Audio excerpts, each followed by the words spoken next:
Hey guys, Paul here. So today I wanted to talk about Yu-Gi-Oh! Erratas because this is something that's a bit of a point of contention and also something that I haven't actually discussed on this channel apparently. So what my thoughts on them are and all that. But first, what is a Yu-Gi-Oh! Errata? So basically, in Yu-Gi-Oh! You can kind of get an errata on a card for two reasons.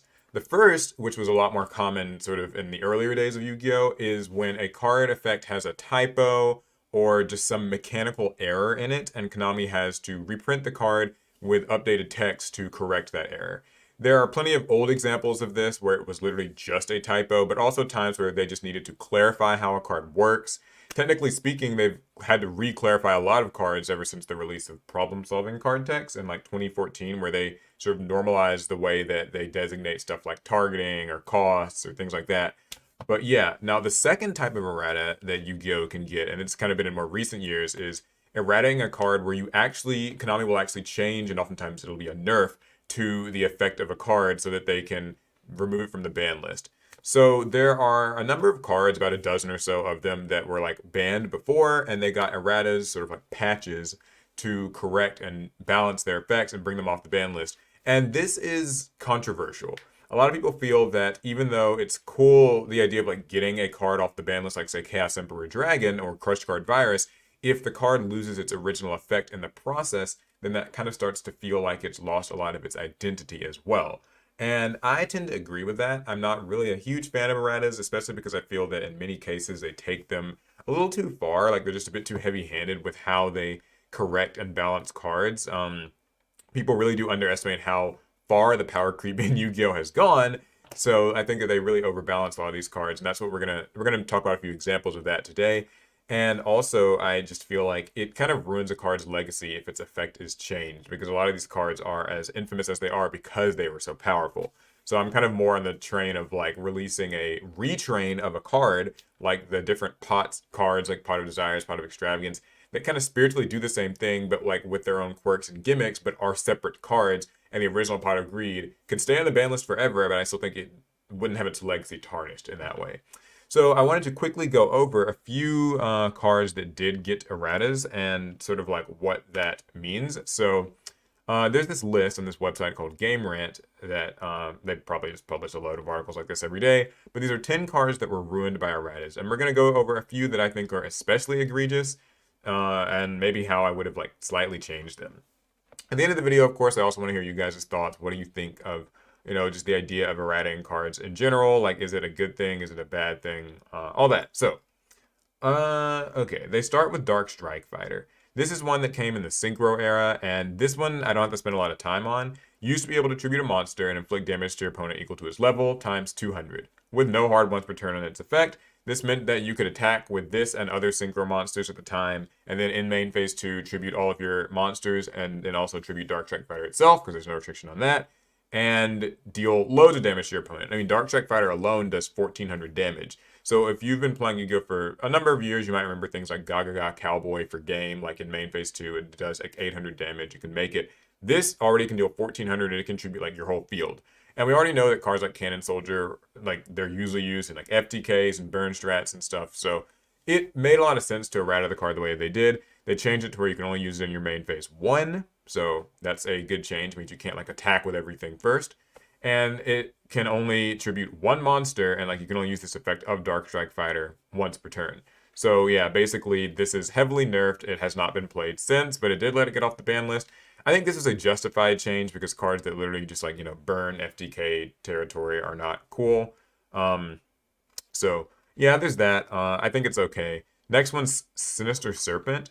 So this used to be able to return to your hand during each standby phase. This made it a recurring discard fodder if you were using cards like Raigeki Break or Phoenix Wing Wind Blast, or I think the really iconic example they might mention it here was Tribe Infecting Virus. That was one that people would use Sinister Serpent with. So now they've changed it to where during your standby phase, you can add it to your hand, but then you have to banish the Sinister Serpent from your graveyard during your opponent's next end phase. So it ensures that you will not be able to get a constant loop of card advantage turn over turn over turn with this card. And also you can only use this effect once per turn. So that means that in the same standby phase that you get it back, you used to be able to maybe use a card like Phoenix Wing Wind Blast, and then in that same standby phase, you could get that same Sinister Serpent back. So this errata, I think, is maybe a tad heavy-handed because all things considered, like getting a card back in your standby phase is good free advantage, sure, but today's Yu-Gi-Oh moves so quickly that like you don't really get a lot of standby phases. And cards like Phoenix Wing Wind Blast are already just really seen as too slow to be used today, outside of like some very specific examples. So I don't really know that this card it would be very problematic if it just had its entire original effect, or maybe they just added the one part about like you can only use its effect once per turn. That would be fine. Like so, there's not like exploitable stuff, but I think this is like an example of it being a little bit heavy-handed. Um, Next card they mentioned is Ring of Destruction. So this card really got gutted.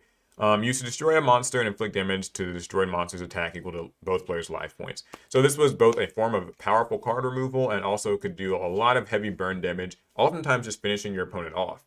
And that meant that like you could even destroy one of your monsters if you had a really strong monster in the field. You could attack with it and destroy it and like hit your opponent. And because both players took the damage at the same time, it also led to a lot of draws.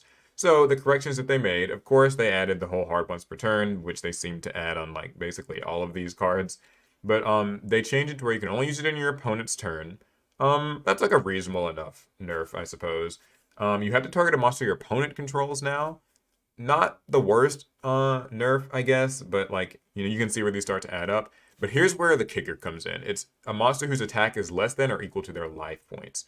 So this means that you'll never, or theoretically never, be able to like game your opponent with just Ring of Destruction because the monster you destroy will always have to have less like attack points than they have life points. So you can't like finish them with it. And then you take damage equal to a traditional attack, and then you inflict damage to your opponent equal to the damage that you took. So yeah, I think this actually means that you can't make a draw with this card, if I'm understanding this correctly. I don't remember. I mean, it doesn't get played very much anyway, so I don't suppose it's all that relevant. But yeah, so that's kind of just an interesting way that they decided to change this card. And I mean, I get the changes. I think it's not really played today at all. I do remember when this card first got errated and came off the list. It did get like some play just because it is still a pretty good removal card in general. But yeah, I think that they probably could have like toned it down just a tad bit. Like I think that the fact that you can't finish people off with this card kind of robs it of some of its original identity. So I'm mixed on this. I don't think it's like too bad of a nerf, but obviously people aren't playing it, so maybe that means that it is a bad nerf. Okay, next card's Dark Magician of Chaos, or as it's popularly called, DMOC. So I understand this one. When it was normal summon or special summon, you got to add a spell from your grave to your hand. And as we know, there's some really powerful spells in Yu-Gi-Oh! Back in the day, as they mentioned in this article, that meant stuff like Pot of Greed, Monster Reborn, Raigeki, Harpy's Feather Duster, which they misspelled. So yeah, you could like summon this, get a Monster Reborn back, Premature Burial, I think, was another one that people use this card with. So they changed it to where you get the card in the end phase, which I have to say is, I don't like that. I just think that's a bit much. Now, it does get the hard once per turn part as well, and I understand that, but I think that getting the card in the end phase just makes it way, way, way, way, way too slow. Would it be abused if it wasn't like this? Yeah, probably. So I get the nerf. It's just like, this is one where it starts to really encroach in that territory of like the card losing its like legacy and identity a little bit because I mean I just don't know that any deck uses the errated version. I guess like one thing that this does remind me of though is how like taking into account the timing with which they did these erratas, they really probably had to be more heavy-handed than anything because like like they just these cards had such a rep for being so OP. They had to really go hard on the nerfs, but I don't know. I feel like this is just an example of it being kind of starting to be a bit much. So here's an interesting one. Sangan and Witch of the Black Forest. So when these get sent from the field to the graveyard, they search the card. Obviously, they added the hard once per turn to this. That's nothing special, and I don't think that that's like really a problem. But the thing is, the monster that you search with Sangan or Witch of the Black Forest, now you can't actually use that monster's effects for the rest of the turn.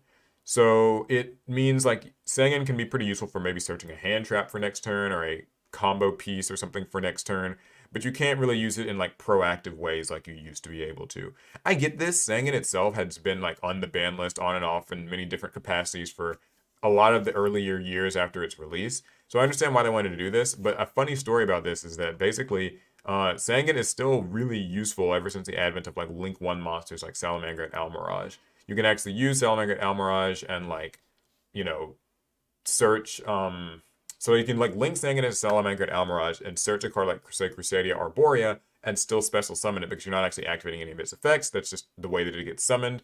And you can actually create some crazy combos with it. So this is an example of something where like even though the nerf was probably a bit much, it still sees play today. So like now maybe that says more about how Link 1 monsters are busted than anything, but it's neat. Okay, Casper Dragon, this card got completely gutted. Used to be able to nuke the board and the hand and inflicted damage to your opponent for every single card that went to the grave. It was also a big part of the like Yata-Garasu lock, because you like wipe your opponent's cards clean, and then like if you use this alongside Sangan, you could search for Yata-Garasu and then like completely pin your opponent down. But even without it, this card was just really stupidly strong. Now it's basically useless. So you can't use any other card effects the turn that you use its effect. That alone, I think, makes it just not great. I mean, like if this is the only thing you get to do in the turn, then it's cool because you know you can still attack with it, but like you can't use anything else that turn. So there's no real way to combine this with anything. And they also slightly nerfed the way that it deals damage to your opponent. It's just for the card that got sent to their graveyard instead of the cards that got sent to the graveyard, period. I don't hate that part. I don't think that that's so bad. But yeah, so this card just doesn't get played anymore. Nowadays, there's more relevant stuff like, what is it? Like Chaos Dragon Legionnaire, for instance, kind of feels like a more relevant, useful card than this. This is a shame, though. I think that this just kind of like removes its legacy a lot from it.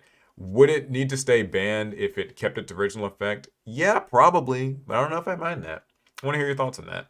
Next is Crush Guard Virus, probably the most infamous of the nerfs to cards, like even more so than Ring of Destruction or Chaos Emperor Dragon. So the main thing that they changed with this is that it doesn't hit like your opponent's draws for 3 turns. It instead lets your opponent choose to destroy up to 3 monsters from their deck that have 1500 or more attack. I don't understand this at all. I think this is insane and a really weird nerf because there are obviously in Yu-Gi-Oh! People want their monsters going to the grave. Plenty of decks have monsters that have like graveyard effects and everything. Letting your opponent literally just send whatever they want to the grave seems so weird. Like, I just don't understand why they went with this type of a nerf. It's very strange to me. There are actually monsters that have effects that activate when destroyed, no matter where they're destroyed from. So you can just be outright helping your opponent when you activate Crush Guard Virus.